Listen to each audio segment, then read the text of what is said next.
আমি আপনাদের বলতে চাই, হাদিস জাল এবং জয়ীফ হয় এটা পরিষ্কার, না হলে এই সমস্ত কথা রাসূল সাল্লাল্লাহু আলাইহি ওয়াসাল্লাম বলতেন না।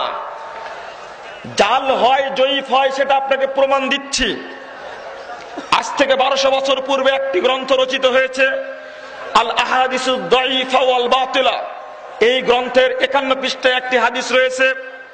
সেই হাদিসটি হলো সালাসাতুন ইয়াজিদনাল বাসার, তিনটি জিনিস চোখের পাওয়ার বৃদ্ধি করে।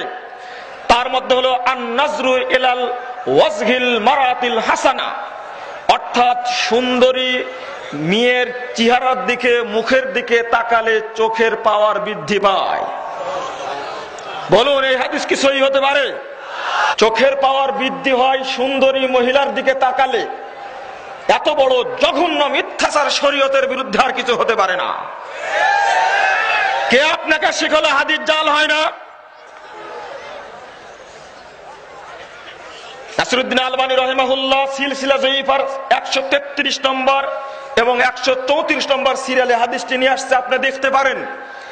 আমি আপনাকে আরেকটি কথা বলছি, তারপরে বলছেন বল খুজরা, অর্থাৎ শাকসবজির দিকে যদি তাকানো যায় তাহলে চোখের পাওয়ার বৃদ্ধি পায়। আরেকটি হলো ওয়াল মাল জারি, যদি প্রবাহিত নদীর পানির দিকে তাকায় তাহলে চোখের পাওয়ার বৃদ্ধি পায়। যদি এই হাদিস সহিহ হয়, ডাক্তারদের চাকরি থাকবে না, বাতিল হয়ে যাবে। চোখের ডাক্তার থাকবে না পৃথিবীতে। এত বড় ডাহা মিথ্যা কথা থাকতে পারে না।